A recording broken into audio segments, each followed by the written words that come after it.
Alexandra Levine welcomes you to the Alexandra Levine Live Podcast. Today, we've got a packed show, from breaking news to informative topics that will keep you well informed. So, please click the subscribe button to get notified of her upcoming episodes. If you like what Alexandra talks about, then please share the Alexandra Levine Live to others. Alexandra also looks forward to your comments during this episode. Tonight's Alexandra Levine Live Podcast starts now.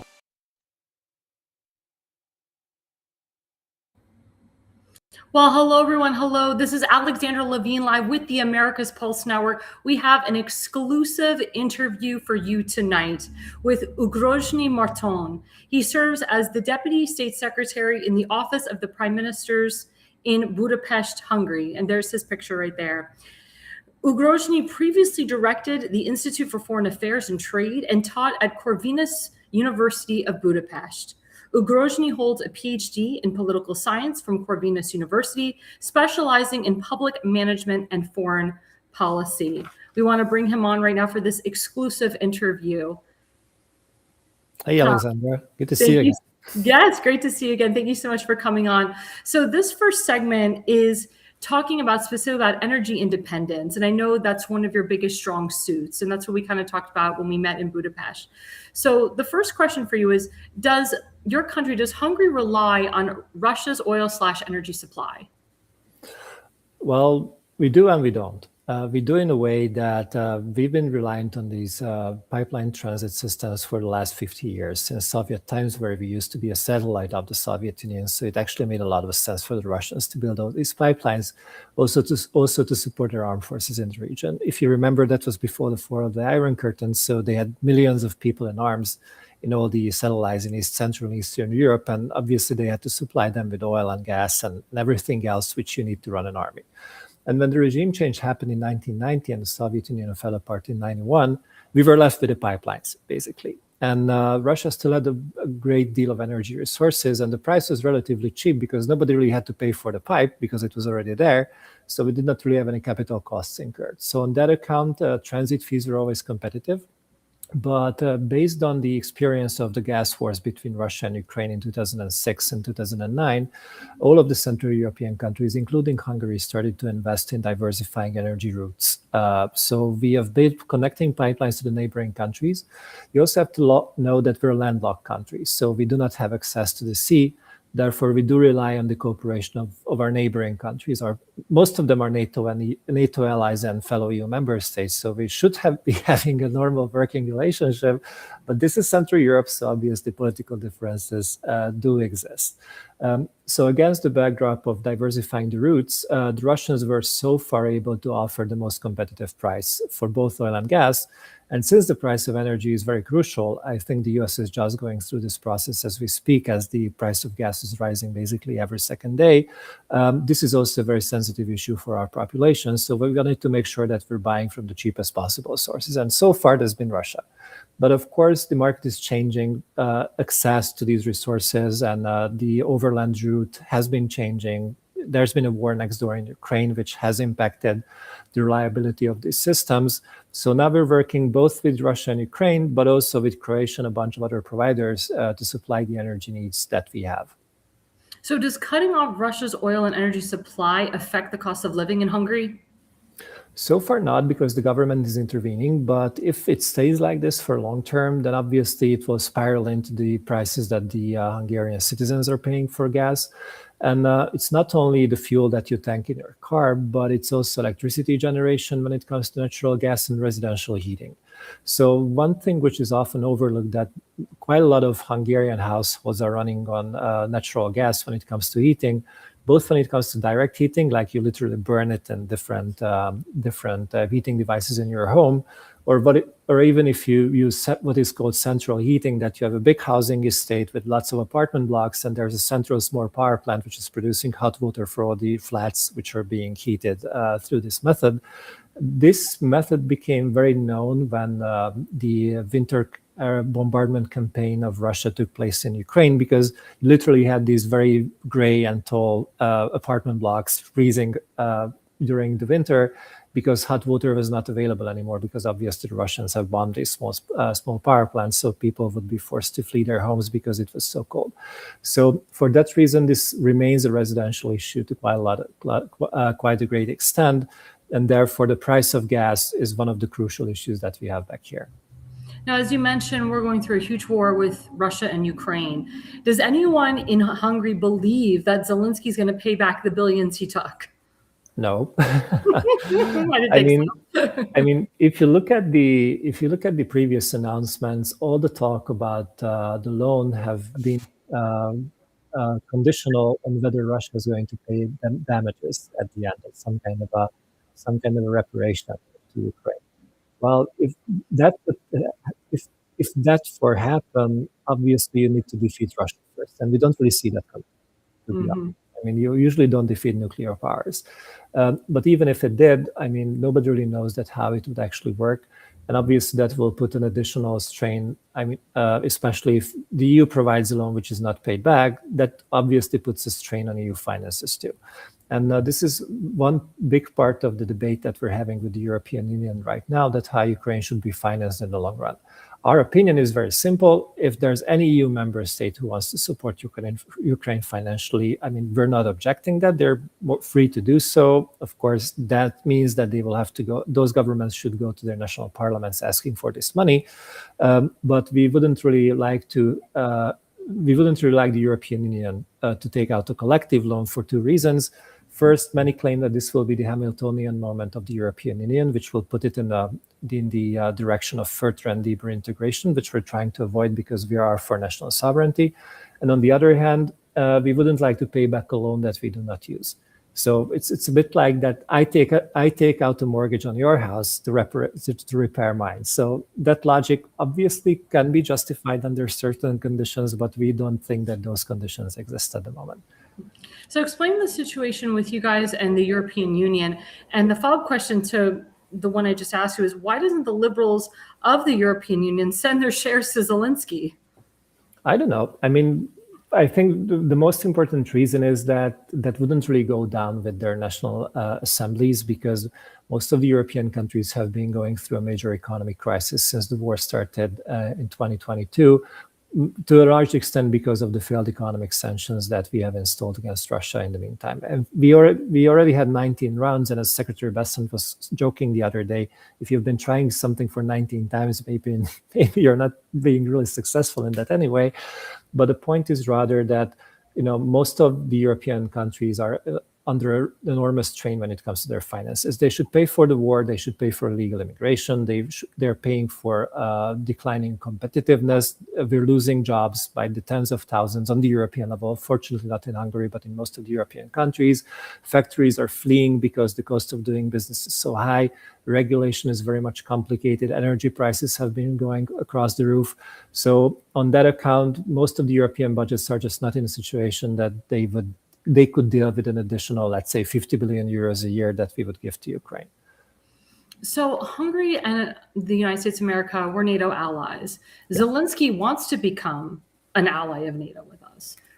Why or why not do you think that's a good idea? Well, NATO is a defensive alliance, first of all. It's a political alliance too. So it's a political military organization, as they call it. And we do think that Ukraine is just not ready yet to join. Maybe they will. I don't know. I mean, we should give everybody the benefit of the doubt. And obviously, once the war stops and they work out all the political things and they find out where the borders of the country should be, this is something that we can discuss. But right now, in the middle of the war, this will be suicidal for NATO, to be honest, because we would be importing a war into the alliance. And obviously, then everybody all of a sudden would become responsible for that war. And if you look at Russian military doctrine, it's quite clear that they will have only one kind of war with NATO, and that's a complete nuclear war. And I don't think anybody wants that. And if you look at what happened when the real stress tests arrived, like a missile fell in Poland, killing 2 people just on their tractor, or there have been drones intercepted in Romania, even senior NATO leaders said that, okay, calm down, let's have a look at what happened, don't rush to conclusions immediately, which tells you the message that even the NATO military command and the political leaders know what the game is really about. But you see lots of posturing and virtue signaling along the way that how we should help Ukraine all the time, as long as it takes, whatever it takes, as President Biden used to say. We think we should be more honest with the Ukrainians. We should tell them that we would like them to be a successful country. We would like them to be a secure country, but maybe the best way to achieve that is not an immediate accession to NATO, but first closing the war, then coming to some terms with all the neighbors, and then we can discuss all these questions. Even though I think at that moment in time, the Russians will have a few words to say about this, but obviously we're not there yet. And the Hungarians are just trying to underline very strongly that this is not a debate that we can have at the moment because the preconditions are not met. So discuss trade in your country, because when President Trump came in, he's all about putting the tariffs on countries that have literally screwed us, and he's about America first. So describe the trade situation in your country and how Hungary works with the United States in regards to trade. Most of our trade is with the European Union. Quite obviously, we're part of the single market. We're sitting in the center of Europe. Most of our neighboring countries are EU and NATO member states. And the biggest economic center we have in the neighborhood is Germany. Now, Germany has its own problems, and let me stop like there. But on that account, our priority has been to diversify our trade. The good thing is that we have doubled our trade in the last 10 years. The bad thing is that the structure is still the same. So 80% of that goes to the EU, 20% goes to everywhere else. We export more than we import. There's a slight difference, maybe 10 to 12%. And to be very honest, we do run a trade surplus against the United States too. Of course, we're just right now, we're working on balancing that. So we've been investing in American energy technology, nuclear, and possibly LNG as well. Of course, that comes down to the strained market that we have at the moment because of the war in Iran. But we signed many deals with President Trump when the Prime Minister was visiting Washington in November. And we're also started to invest in American military hardware. And obviously, we take the defense of the country and also the defense of NATO seriously. Therefore, we're completely in line with the 5-request pledge that President Trump was requesting from all the NATO allies last year. And we're more than ready to walk the walk. We've been expanding our defense industrial base. We've been spending much more on defense than we used to 10 years ago. Of course, there's quite a lot of things that we have to upgrade in our military because on one hand, we haven't been spending on that for the initial 25 years after independence because we were broke. And on the other hand, we have a war next door. So obviously, we have to draw the consequences and upgrade our military accordingly. But this is going to be a long process, and we will be spending a lot of money along the way. And looking at the quality of American technology, I think there's quite a lot of promising projects coming up there. Now, do you agree with what President Trump is doing in regards to tariffs? And please explain to the American people why tariffs are good or tariffs are bad.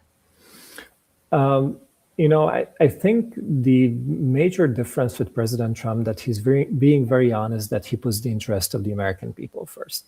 And he's responsible for American jobs. He's responsible for American factories. He's responsible for American trade. And of course, everything which is connected to that has an impact on global trade and America-Europe trade as well. But President Trump is elected by the American people, and therefore he's responsible to the American people and nobody else. And we understand that this is a bit unusual in Europe in a way that most of the previous American presidents were talking quite a lot of nice things, but still they were protecting the American economic interest. At the end of the day, President Trump is being very honest about it, which makes our job much more easier because we know what he's up to. And you don't have to, believe in these nice talking things and stuff like that. And you can do deals with President Trump and also with the administration, which makes this much easier if you accept the rules of the game. And this is what sets Hungary apart from most of the EU member states, because we consider President Trump as a serious leader who's working for the interest of the country. And we're having a very honest conversation with both him, of course, on the level of the Prime Minister, and also the level of the administration when it comes to our line ministries, at what the Americans want to do, what we want to do, where that overlaps, and what kind of mutually beneficial relationships we can work out based on that. Energy is one of that, for example. Military cooperation is another. And of course, we do understand that the Americans have to make money to, make their companies profitable. We need capabilities that the Americans can provide. So it's a win-win cooperation for both of us. And most of the European states and most of the European leaders are quite happy to bash President Trump all the time. They were bashing him when he was running for re-election. They were hating him during his first term. So on that account, as the joke goes, most of the Europeans love to hate Republican American presidents, and President Trump even more so. But if you want to deal with President Trump in the long run, you cannot hate him, at least not publicly, because that will put you in a very bad situation once you end up in the Oval Office, as we've seen with many European leaders visiting. So on that account, I think having an honest relationship with President Trump certainly helps. Certain European leaders are learning this right now. Certain others do not absolutely want to come to terms with reality because they think this is going to be over in 4 years anyway, and they're just going to survive somehow. I think the world is changing so quickly that you cannot be in survival mode for 4 years now. You have to accept that President Trump is the leader the American people have elected for very good reasons, and he's the guy you have to deal with. And once you accept that, I think it all of a sudden becomes much easier, because it becomes a very straightforward and very honest relationship that we're also enjoying with the administration. Amen. Amen to that. Now, one thing that I notice is you still go by your original currency, the florins, as opposed to Austria and others that have switched to the euro. Are you going to stay with the florins? Is there any talk in the future that you will switch to the euro? Not until as long as this government is on power. So basically what you're looking at when it comes to the Eurozone has been a very slow growth rate for the last at least 10 years. That comes from the fact that, these are quite a bunch of different countries. It's really hard to compare the German economy to the Estonian economy, for example. Even the Portuguese and the Greek economy is very much different. Therefore, if you want to have your own monetary and fiscal policy, you need national sovereignty in order to address your economic problems the most effectively on the national level. But once you adopt the euro, you just give up that power to Frankfurt, where the European Central Bank is located, and to the European Commission, which is located in Brussels, far away from Greece and Portugal and Malta and Estonia, or Finland for that instance. We do believe that fiscal and monetary policy is one of the most crucial aspects of your national policies. It's a crucial part of your competitiveness, and being able to change the prime rate and all these tools are essential to keep your country as competitive as possible. I think it also tells a story that how the Trump administration is approaching the selection of the new Fed chair, which has a lot to do with American economic sovereignty and how competitive your country will be in the long run. And I think the euro is the writing on the wall that what you shouldn't be doing and how you shouldn't be outsourcing fiscal and monetary policy to outsiders if you want to run a competitive economy. And for these very reasons, we will keep this in national hands as long as possible. And as long as the numbers go, the last 10, 15 years have not been that convincing for us to switch to the euro. Many other countries in the region did, like Bulgaria just joined this January, Croatia did join last year. But to be honest, it hasn't been such a successful project for each of them. Croatia is a bit different because they're heavily relying on tourism. So of course, for tourism, having the euro is great because your tourists don't have to, change money when they come to the country, and they can understand prices right away. But if you have a real economy, if you have manufacturing, if you're focused on manufacturing jobs, you want to have your own national currency, or at least this is our experience. Now, would you say in your country that you're focused more on manufacturing jobs? That's been a priority for the last 15 years. So when we came to government in 2010, which is already 16 years ago, it's quite a long time, the unemployment rate has been a major problem. We were in the wake of the 2008 financial economic crisis. And when the prime minister was re-elected in 2010, he promised to add 1 million jobs in 10 years. And we're a country of 10 million people, so that's a significant portion of our population. And he was actually able to achieve that by 2019. So before the pandemic struck, he fulfilled his promise. And that was mostly through manufacturing that came to the country from abroad, from Europe, from the United States, but also from Asia, countries like South Korea, Singapore, India, China as well, opened many new factories in the country, which provided jobs for thousands and thousands of people. And since we do believe in a workfare economy, we believe that work gives the basic dignity to people that makes them more successful in society, makes them more self-aware of their achievements, makes them proud of themselves, which also makes it much easier to build a family or do anything in life. Putting people to work has been one of the key priorities. Our tax system is also designed on work. We have a flat personal income tax rate, which is 15%. And most of the tax credits you can get, like for your family, for your buying a house after your kids, is a tax deductible portion of your salary. So in order to be eligible in a serious way, you have to work, because that's the foundation of everything. That's great. And I was going to say, in America, there's some governors that are trying to get rid of the property tax. As Governor Ron DeSantis in Florida, and the new guy coming in Ohio, Vivek Ramaswamy, who's picked to win, they want to get rid of property taxes in their states. And Florida, as you know, is a state that doesn't have income tax. What is your opinion on that? We don't have a property tax, or at least for those houses and flats where somebody's living. So if you use your real estate for living purposes, you don't have to pay a property tax. Of course, if you lease it to someone or anything like that, you're supposed to be paying something. But we put a great emphasis on people owning their own houses. And obviously, if you tax that, it's a bit weird. On the other hand, we don't believe that the state should know how much your piece of real estate costs at the end of the day. Because if you have to pay property tax, somebody has to establish the value of the property that you use or that you live in. And since most of the Hungarians have been subject to state surveillance during communist times, this is a bit freaky that somebody from the state comes with a checkered paper and writes how much money your house is worth. I mean, that happened to Hungary a few times in the 20th century. It never really ended up well. So we're trying to avoid that, because the state shouldn't know how much a flat costs. And that's a basic prohibition of installing property tax.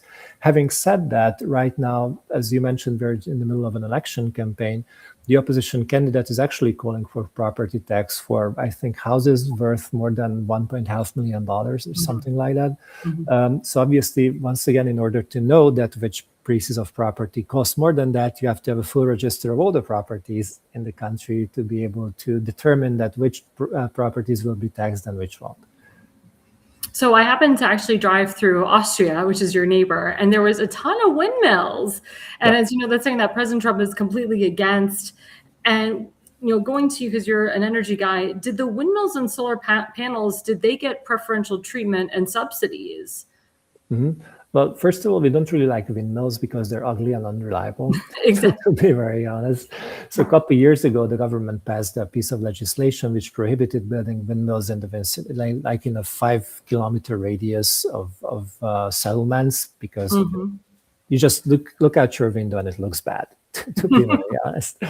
On the other hand, we were lucky with the windmills in a way that we're not a particularly windy country. We don't have high mountains. So on that account, there's not a big business case for building windmills en masse, because you cannot produce that amount of energy that would make them profitable in the long run. Solar panels are a little bit more interesting. We have quite a lot of sunshine, so it makes sense to use them. Most of the solar panels installed are on houses, so they're in residential use.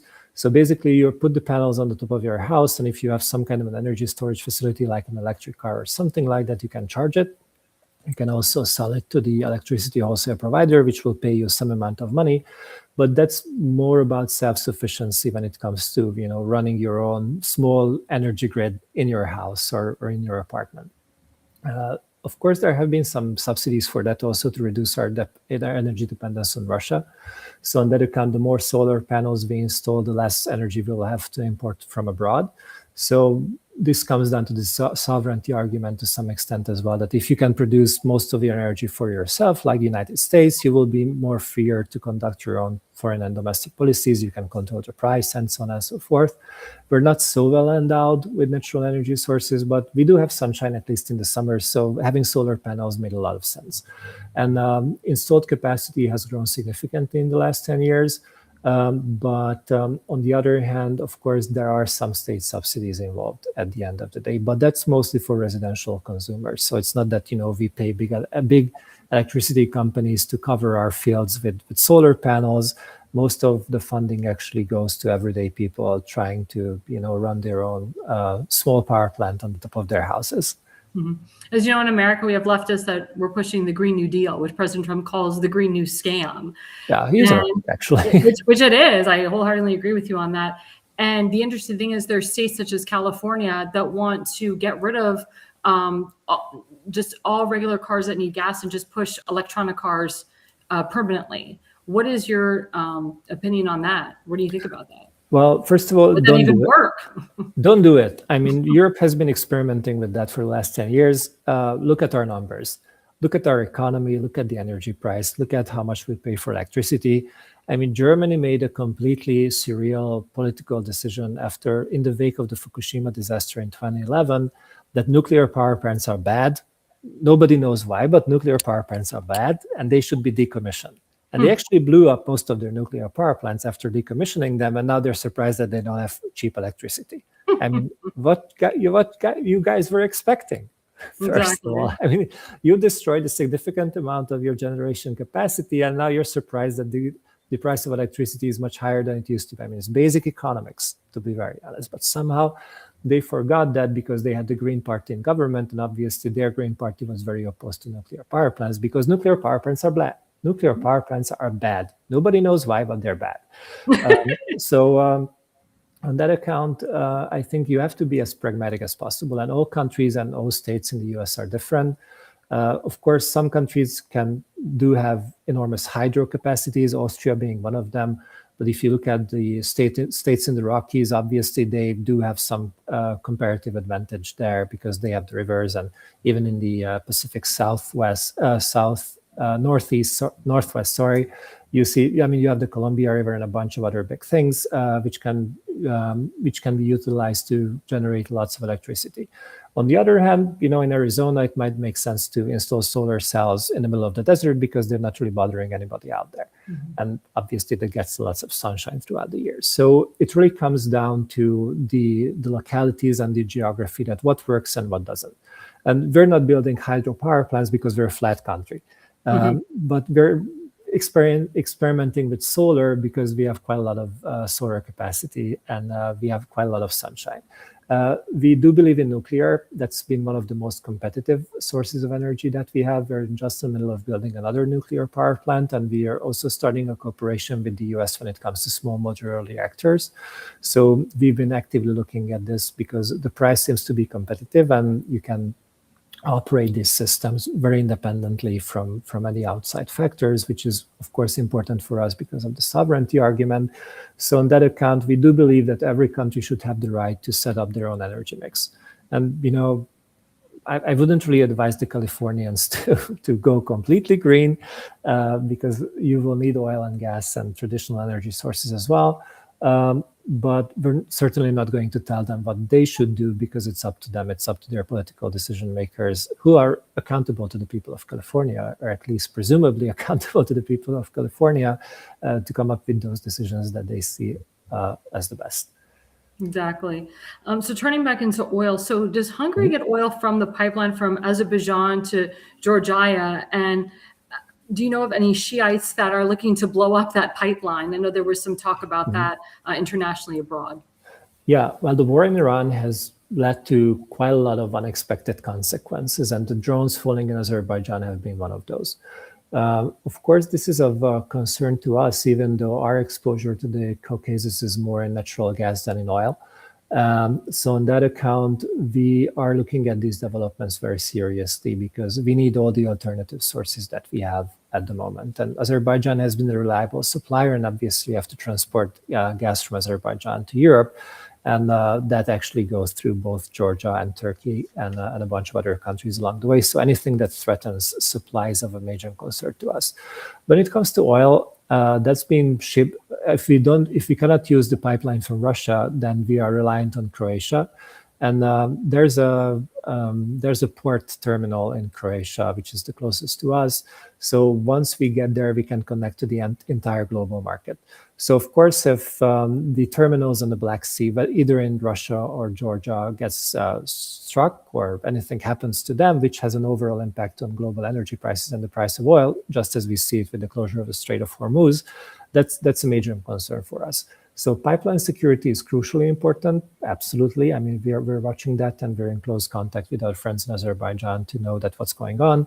On the other hand, the terminal allows us the possibility to look elsewhere as well. So for that instance, we've contracted some providers from Libya and North Africa to make up for the losses that we had because of the closure of the pipeline going back to almost 1.5 months now. Oh, wow. Oh, my gosh. Well, this has been just an awesome half hour. We are going to take a quick break. I'm here exclusively with Ugrósdy Márton, who is the Deputy State Secretary of the Office of the Prime Minister in Budapest, Hungary. Please stay with us. We will be right back after the break. America's Pulse Network. The mainstream media is bought and paid for. The truth is twisted to fit their agenda. But America is waking up. Because podcasts are the future for trusted media. Welcome to the America's Pulse Network. It is a network built by patriots that upholds the Constitution. But America's Pulse Network stands for God, truth, and the America First movement. There is no corporate propaganda, no government spin, just real news, real talk, and real voices fighting for faith, freedom, and the future of this great nation with common sense. Here are some of America's Pulse Network podcasts. Alexandra Levine Live, hosted by Alexandra Levine. Jersey Shore Podcast, hosted by Damon Galdo. The Conservative Corner, hosted by Seth Eisenberg. The New Jersey State House Watch, hosted by Jack Brangen and Constance Detzel. APN's The Pulse is moderated by either Alexandra, Damon, Elena, or Seth. Also tune into America's Pulse Network on the following social media platforms: X, Rumble, Truth Social, Parler, Facebook, YouTube, and Spotify. Join the revolution because the pulse of America beats for God and country. America's Pulse Network is for faith, family, freedom, and truth.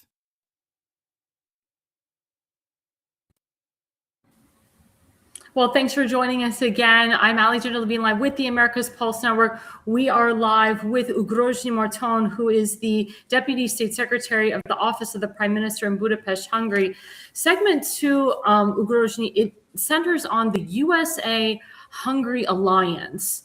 And a lot of my friends, they said to me, why did you go to Budapest? Why would you go there? And I'm like, it's such a beautiful country, number one. And it's so independent. It's not under communist and socialism anymore. You guys have totally gone away from that. And as a Jewish woman, I love the fact that you support the Jewish people. And I didn't have to worry about a pro-Hamas protest or a free Palestine from the river to the sea type of protest over there. And I know you and I touched on that. It's very scary to know that in America, they had a lot of those pro-Hamas rallies at college campuses and universities, and even some at middle schools and elementary schools. What say you about that? And what is the education going on in Hungary? And how can we in America kind of breach that gap where, yes, you can have freedom of speech, but there's a line between freedom of speech and hate speech? Mm-hmm. First of all, last time I checked, Hamas was a terrorist organization. So Thank you. That puts the whole thing in perspective. Yes. And I think it's really weird that, young students who should be the leaders of the future and so on and so forth are openly supporting a terrorist organization which is aimed at killing an entire nation just because their people believe in a certain God and come from a different ethnic background. That's appalling to me, and I honestly do not understand that. And also, if you look at European history, you will see that Central Europe has been a very violent place over time, and each nation tried to kill the other nation at least once, and then we tried to take revenge. And this repeated itself over and over again. And unfortunately, the last big ethnic group to suffer from that was the Jewish community during the Second World War. We've learned the lessons from that. I mean, the Hungarian state of the time, which used to be under German occupation in 1944, was complicit in the killing of at least 600,000 of our fellow citizens, which is unforgettable. And this is what forms the basic foundation of Hungary to Israel on the one hand, and also to the Jewish community that we have living here in the country. On that account, this is not something that will change, at least not until as long as this government is on power. And we remain committed in protecting our Jewish community, which also means that we're cracking down on terrorist organizations and we're banning protests and rallies which would support the killing of a nation. But it also means that we're supporting Israel on the international level in all ways possible. Just to give you an example of that, the US quit the WHO a couple months back. And we had an internal discussion in there at the time that whether we should do the same. And, one of the major arguments that came up is that, if we're going to leave, nobody's going to protect Israel there, which is a, counterintuitive argument. But, if you have a bunch of states trying to hammer like anti-Israel sentences into all the declarations that these international organizations publish, there has to be someone who stops that. And that's us most of the time, to be very honest, with a few friends from South America and elsewhere. So on that account, we do feel responsible for the fate for the future of the Jewish community. And we also have around 300,000 Hungarian Israeli dual citizens living in Israel. So the security of Israel is of crucial importance for us as well, because that comes down to our compatriots who live in that country. And of course, there's not much we can do to protect Israel physically, because we're not such a strong nation as the United States. We're a small country in the middle of Europe, 10 million people, quite a small armed force. But whatever we can do, whether it's in international organizations, whether it's in bilateral meetings, whether it's about raising this issue with our friends and allies and not so friendly countries across the world, we will do whatever we can to work with our friends in the Israeli government to keep the flag as high as possible, and also to allow the Jewish community in Hungary to flourish as much as they want to. So continuing with foreign policy, so does the Hungarian government want to see regime change in Iran? Well, this is a good question, because we do believe in democracy, and we do believe that people should be able to choose their own government. The answer to that is that if the people of Iran think that there should be a government, they support it, of course we will support that. I mean, our basic policy ever since this government came to power in 2010 was that we really leave this decision with the people of those countries, because who are we to tell them that what kind of government they should have? In exchange, we also expect these countries not to interfere with our domestic policies, something that we have seen in the previous election, and we're seeing at the upcoming election as well, with certain European stakeholders being very much involved in the electoral process and everything around it. But we do think that the fundamental concept of sovereignty is that you have a nation, a community of people, and they are supposed to elect and select the government that they want to live in. We've seen the riots in Iran in January. Of course, they were very concerning, and we've heard loss of life at a very large scale. We hope for the best for the Iranian people, but how that will look like and whether it's going to happen this time, I wouldn't dare to even guess, to be honest. It's been such a complicated country for such a long time that it's pretty impossible to predict what's going to happen. It's true. It also reminds me of what happened in Gaza. The Palestinian people had the opportunity to pick Abu Mazen or to pick Hamas, and they picked Hamas, and we see what happens. Yeah, but this also shows you that decisions have consequences.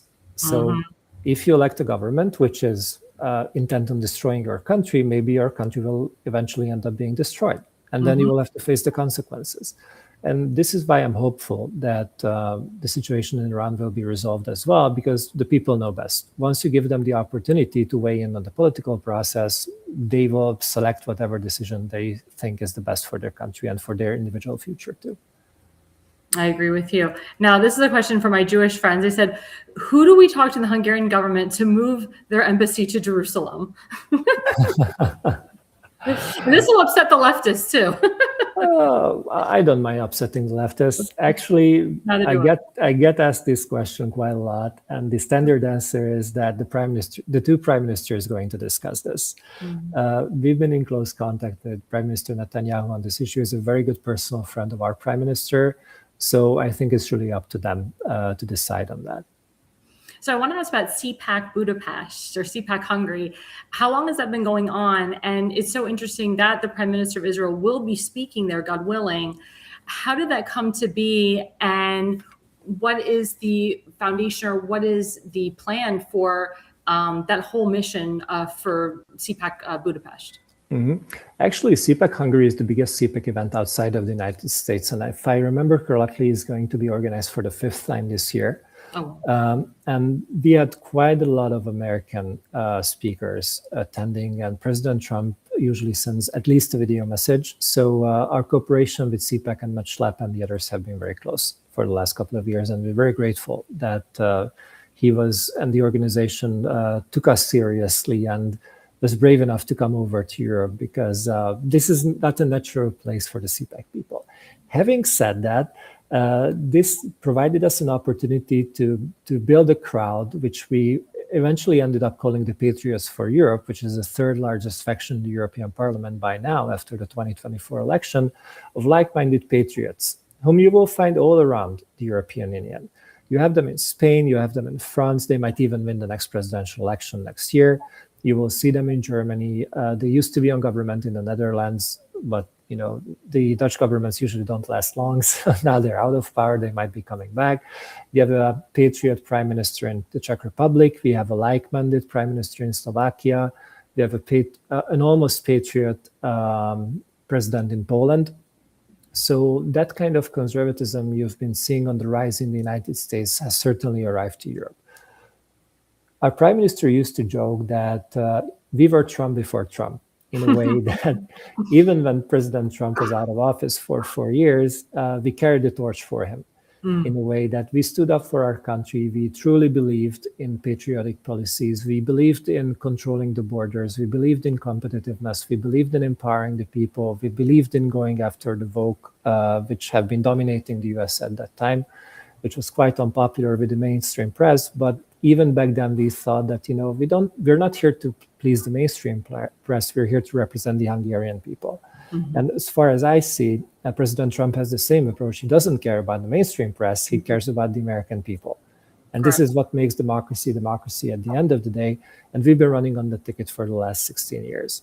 And I don't think it's such a big surprise that our prime minister is so close to President Trump, because these fundamental principles are the same for both of them. That's fabulous. Now, in America, unfortunately, we're having a divide with the Republican Party. We have like the alt-right, and then we have the Rhinos, which are Republicans in name only. Do you have that situation in Hungary as well? Actually, we have a Rhino party running against us in the election, to be honest. It's really funny, on the one hand, that we don't really have traditional left-wing parties anymore, because most of them were tainted during the communist times. So the left is the post-communist party, or the post-communist side in Central Europe. They went extinct in Poland like 15 years ago, and they might go extinct in Hungary this year, once the election is over. But as you would imagine, the globalist forces are always having their local agents on site. And now, because they were unable to defeat us in the 4 previous elections with the leftist ticket, now they're running on a Rhino-like ticket with a party which pretends to be conservative, but are much more progressive and much more liberal when it comes to their policies. So, for example, they would like to cut the flex income tax rate that we have in the country. They would like to give up our sovereignty when it comes to giving more powers to Brussels. Also, when it comes to the question of the Eurozone that we've been touching upon in the first section. So, on many, many issues which are crucial for retaining your sovereignty, they are here to compromise. I mean, we're not surprised. This is their job, so it's completely okay for them. But this is, once again, why we have elections, to let the Hungarian people decide whether they want to go our way, which has been very successful in the last 16 years and which is rising all across the transatlantic community, both in the US and in Europe, or they want to go back to the old model, which failed, I think, at latest in 2008, but certainly with the peak of woke and the green ideology in the early 2010s, giving up national sovereignty, opening the borders, having uncontrolled immigration, and basically giving up national sovereignty to the largest extent possible. Now, as you know, our president has endorsed your prime minister many, many, many times. We took note of that. Yeah, I mean, I love it. I think it's great. And it was awesome because it happened just before I came to Budapest. So that was even more special. But, to the American people, in your opinion, and I guess the Prime Minister's opinion, does President Trump's endorsement really matter? And is there big significance in his endorsement to Orban? Well, if there's, Hungarians tend to be a little bit inward looking. So foreign policy is usually not high on the agenda.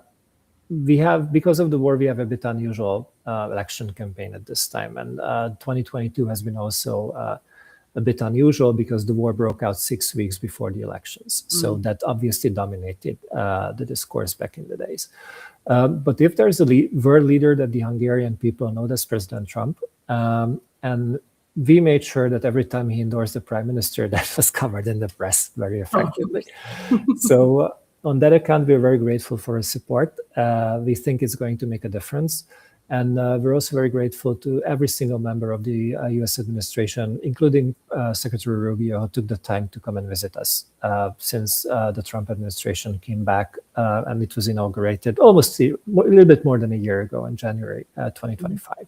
So we expect this relationship to continue. But what is even more important, the economic relationship is also doing very well. Just to give you an example, America First is about bringing American investments to the United States for very good reasons.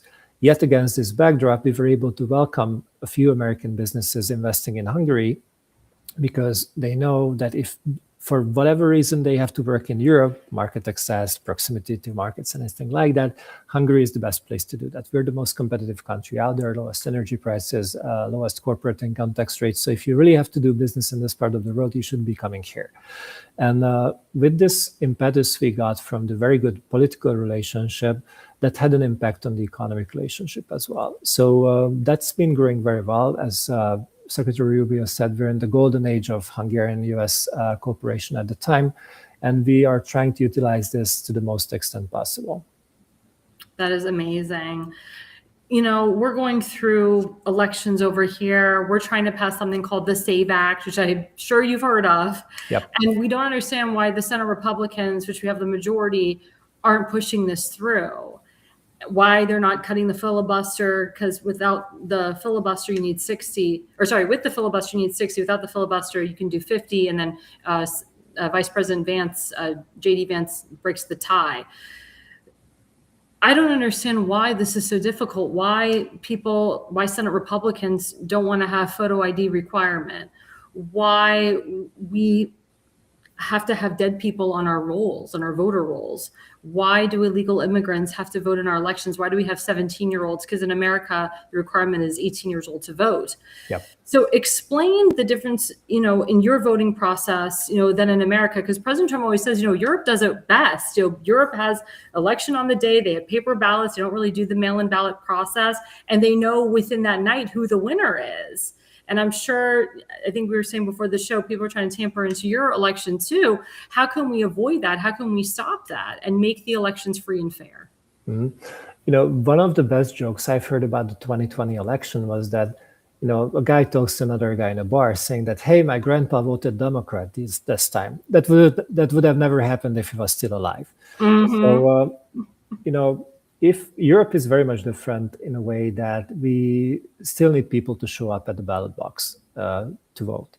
Of course, there are some exceptions. So if you're sick, if you're lying in your bed and you cannot go, you can actually phone the Electoral Commission and they will send at least 2 guys with the urn to you so you could cast your ballot, but still that's in person. Mm-hmm. So anybody in Hungary who is a resident of the country has to show up at the election. Of course, you can. If you ask for it in advance, you can vote at a different location. You can vote at the Hungarian embassies abroad if you're on a business trip or visiting friends or family or anything like that. So you can exercise your voting right, but still you have to show up in person. You have to show a photo ID, and you also have to show the card which states your official address. Mm-hmm. So it's impossible that people will show up and vote in your name without the Electoral Commission actually knowing who it is. We have voter rolls. You go into the voting station. They check your papers. They check your name. You have to sign it. So there are multiple processes which make sure that you are eligible to vote and that you're actually casting your vote in a way which is valid. And this is also the reason why we usually have the result at latest the next day, because you have tens of thousands of polling stations. Then the votes get aggregated. That goes to the Central Election Commission, and you have delegates of all the political parties there. So it's not like that, two guys are hiding in the back room and they're stuffing the ballot with free. Like they do in America? Oh, never heard of that. So it's very transparent, and obviously the party delegates are always keeping an eye out for each other that none of them will cheat. So that makes it much easier to have the result out very quickly. Of course, when it comes to the votes coming in from abroad, or for those who have been voting on the embassies and other places, that takes a bit more time, but that usually doesn't change the overall result at the end of the day.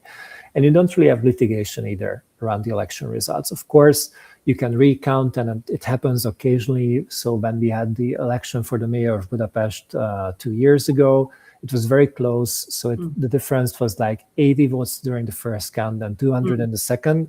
And there were I think around 800,000 votes cast. So it was a really, really, really tiny difference. But it took only 2 recounts for the losing party to admit defeat and congratulate the winning side. So on that account, I think that kind of public trust you have in the electoral system, just because you have to show up in person on the day of the voting, and just because you have to show your ID, and it's really, still really personal. And on the other hand, it requires an effort from the people to actually, wake up, get dressed, walk to the polling station, then go home. So it's much harder to play with the absentee votes, because people who do care about the political process will be the ones who actually go in person to the polling stations. Now, do you consider election day in your country like a day off, like kind of like a holiday? It's always on Sundays. So okay. By definition, it's a day off. There you go. Yeah, because that's what President Trump wants to do. He wants to make, election kind of like a holiday, let everybody get off of work, get off of school, so they can just come in on the day. But again, these Senate Republicans, for some reason, they just feel that they have to keep the system as it is, and states have to have mail-in ballots. And it's mostly the liberal states that make a difference, or Rust Belt states that President Trump needed to win in 2020 or 2016. And again, this is about the way of the future. And I think you said, if God forbid we go back to a Democrat president, like a Joe Biden type, oh my gosh, I mean, it would be horrible for our country. It would be horrible for our country to work with you guys, because, I mean, you were there under Biden. I mean, oh my God. Well, it was not the best of times in our bilateral It was not the best of times. I don't even think you were talking to Biden. You were talking to somebody else. We did not really have quite a lot of high-level meetings back in those days, but we also had the pandemic for 2 years, so that helped us a little bit. Thank God. Oh my gosh. So another thing people really asked me about, and this was interesting. So I can tell you, if God forbid President Trump didn't win the presidency, your country was a country that my parents and I were thinking of moving to permanently, to be honest with you. Because you go by. You're welcome anytime, by the way. Oh, you're so sweet. You're so sweet. So describe the cost of living in Hungary, because when I was in Budapest, there are a lot of Israelis that have moved there, or they have businesses there or homes there. And I think there are people, I think, as you said, they live like maybe part-time in Budapest and they live in America or other places. So describe, that process. So basically, there are 2 ways to come here. First is that if you can prove that you have some kind of a Hungarian origin, like 4th, 5th generation Hungarian, your grandparent used to live here like in the mid 1800s, then you can apply for Hungarian citizenship. Of course, you have to have the paperwork, but it's an easier process because, we have millions and millions of Hungarians living outside of the country because of history. And we would like to reconnect with them.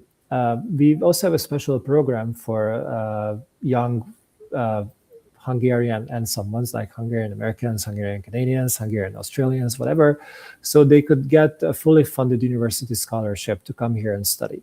Worst case scenario, they stay here. Best case scenario, they go back and they organize the Hungarian community at the place where they live. But this is something that we introduced a few years back because we want to reconnect with anybody who has any kind of a Hungarian connection, because this is how our nation is going to survive in the long run. So that's one way. That's the easy track. The other way is that, going through the legal immigration process, if you will. So you find a job here, you get a sponsorship letter, and you go through the application process, and then you will get a residence permit, and then you can get started in life. And at a certain point in time, you can pass your citizenship exam, which is quite hard because you also have to learn the language. So on that account, it's a regulated process. But they're more focused on those who do have the Hungarian touch around the world. Now, how long would it take, let's say, for example, an American to become a Hungarian citizen? How long is that process? I would say that, if you can find a job here and someone who can sponsor you, you can move here immediately. To get citizenship, 5 to 10 years, I would say. Yeah, and I mean, that's standard. I think it's great. As we're not so much for naturalizing completely unknown people in 2 days, because if there's a lesson from the illegal immigration wave that hit Europe in 2015, is that if you just throw your borders open, welcome, quote unquote, people with different cultural backgrounds, different social standards en masse, that doesn't lead to anything good, to be honest. We are very, very careful with this. No, it's good. And I was reading that Hungary is one of the strongest countries in regards to keeping your borders closed, but also heavily vetting the people that want to come across your border. And that was such a big thing, with the Trump administration, the first time, even now, is closing of the borders. But of course, you have the Democrats that want open borders. They want illegal immigrants. And I guess they feel that's the only way they can win elections. Why do you think in some countries they support illegal immigration over legal immigration? First of all, the election part. I honestly do not understand that how non-citizens get to vote. Voting is about making a common collective decision within the community that where you guys want to go in the next 4 years. And by definition, members of the community get a say that where that community will go. Not the outsiders, not the press, not a foreign country, but the members of that specific community. In order to be eligible, you have to be a citizen.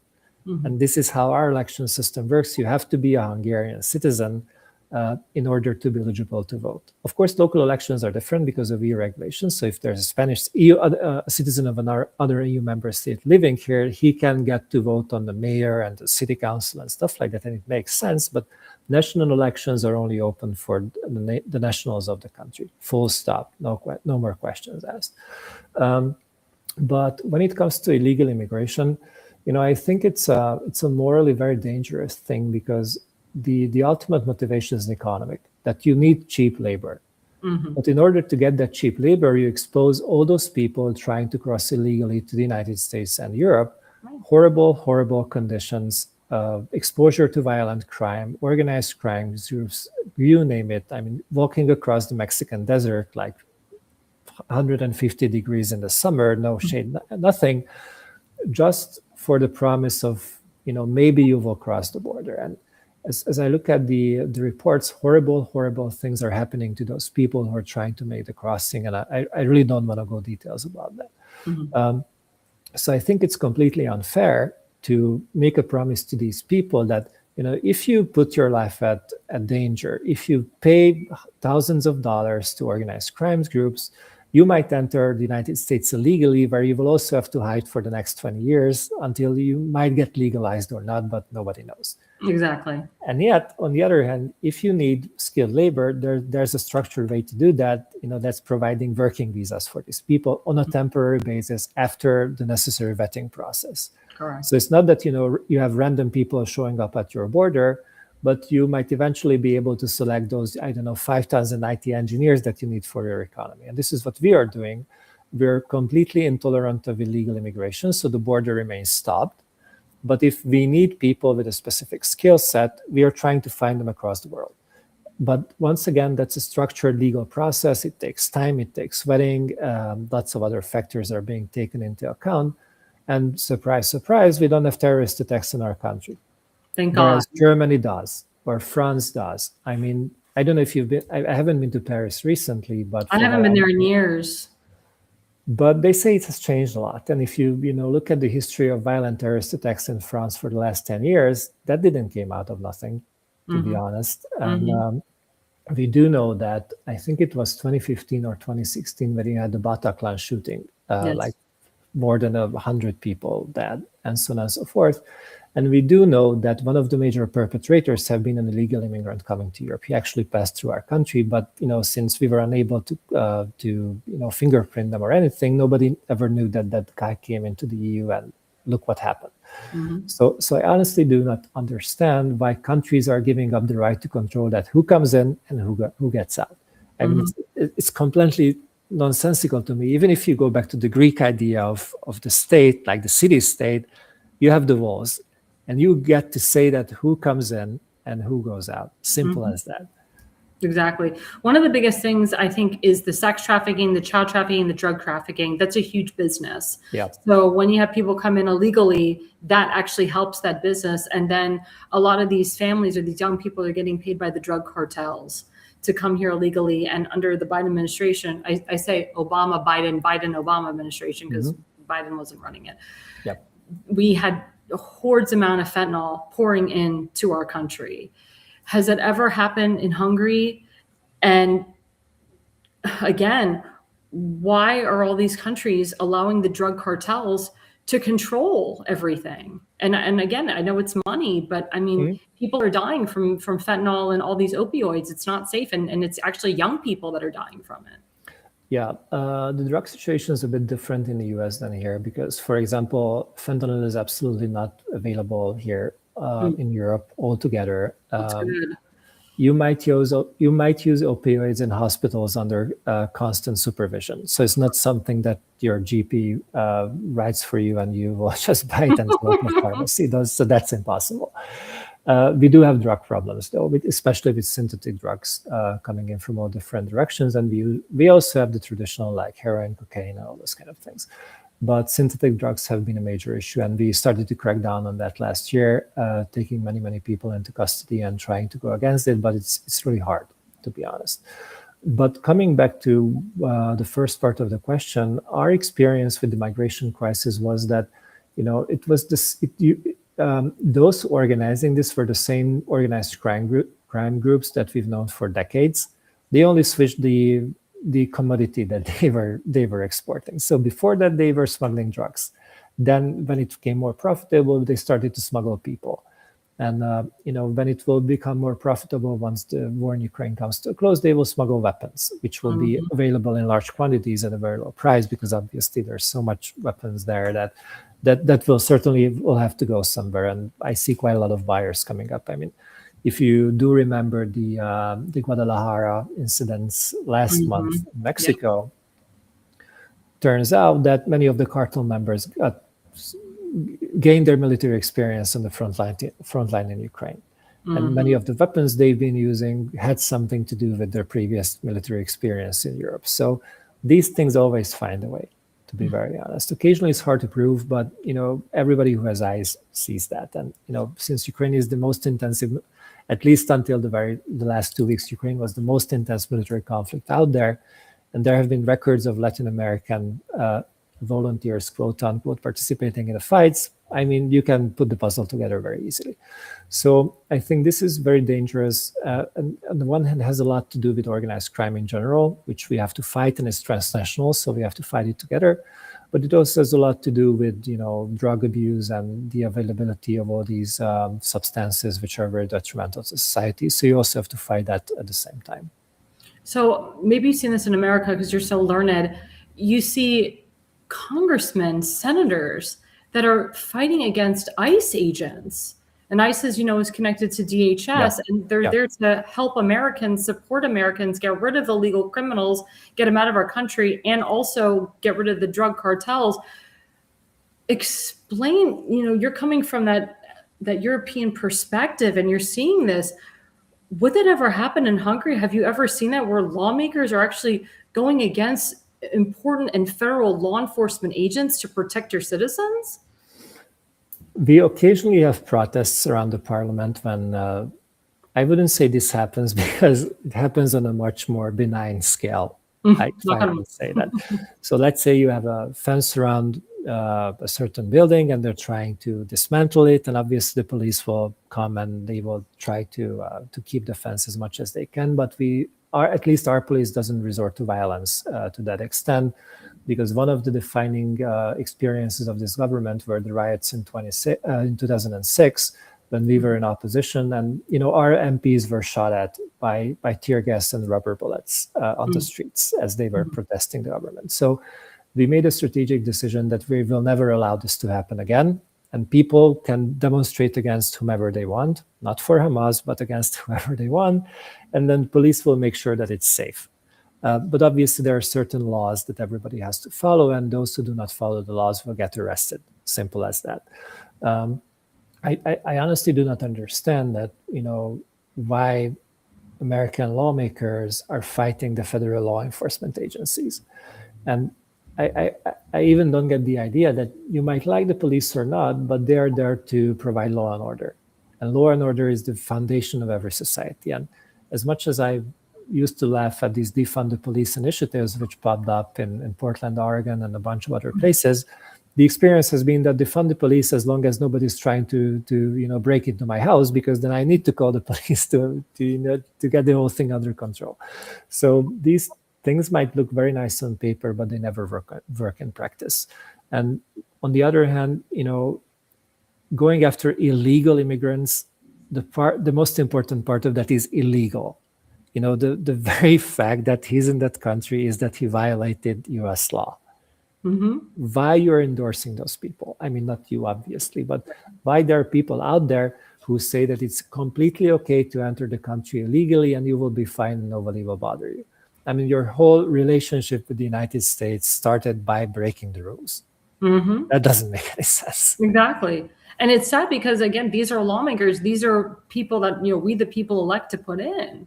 And obviously that's not what we support. So that's why I find so asinine that these lawmakers, I guess, they just get into office and they do whatever they want and they really don't care about the people's voice. And that's very, very scary.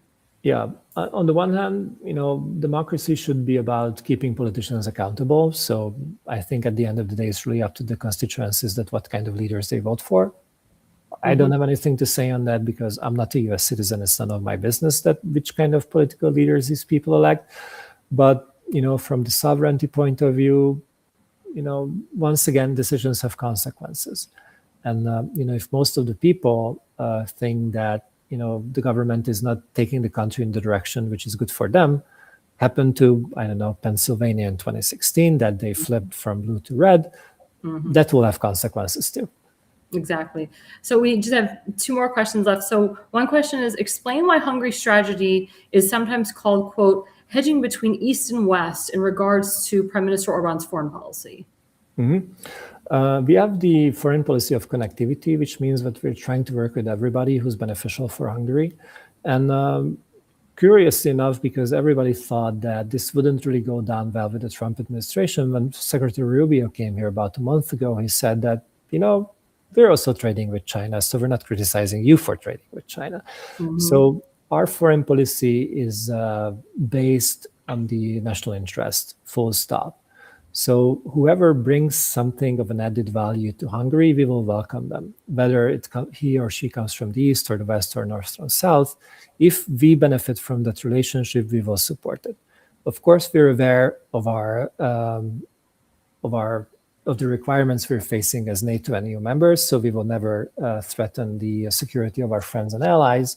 But apart from that, we're going to trade with whomever is interested in trading with us, as long as it's good for the country. Awesome. And the final question is, when is the Prime Minister's re-election? It's in, let's say, we are 31 days out, so it's April the 12th. Oh my gosh. Are you excited? Of course we're excited. We're just in the final stretch of the campaign, but I'm sure we'll be okay. Yeah, I mean, I can just say our entire network, my show, we completely endorse the Prime Minister in his re-election. We love what he's done for our country. We love the alliance that he has with President Trump and, of course, with Israel. It's very important to me. And I wholeheartedly feel that he will get re-elected with flying colors. I really do. Amen, as they say it. And please come back anytime. We'd love to. I would love to. So just tell my viewers how they can look you up on social media, because it's very, and this is actually, so that was a picture that I took on the dinner cruise of the Parliament. And you can kind of describe a little bit, the parliament and the beauty that goes in that. I'm actually putting that on a postcard. I just love seeing that at night. It's so beautiful. Well, bad news is that you guys won't find me on social media because I don't do that, but you can find both of my bosses, Prime Minister Viktor Orbán and the political director Balázs Orbán, on social media. They're on Twitter, Facebook, Instagram, Substack, all over the place. So if you just Google Orbán Hungary, you will find them. Well, awesome. Well, thank you so much. This has been a great hour. You are more than welcome to come on my show anytime. This has been so great, and we covered so much, and I really, really appreciate you taking out your time. Thank you. Thanks for the interest, and I'm glad you enjoyed your time in Hungary. Of course. I definitely will be back. Looking forward. Thank you. Thanks so much. Alexandra, thanks you for watching tonight's Alexandra Levine live podcast. See you at the next packed show, from breaking news to informative topics that will keep you informed. So please click the subscribe button to get notified for upcoming episodes. If you like what the Alexandra talks about, then share the Alexandra Levine live podcast with others. Alexandra also looks forward to seeing you on the next upcoming episode.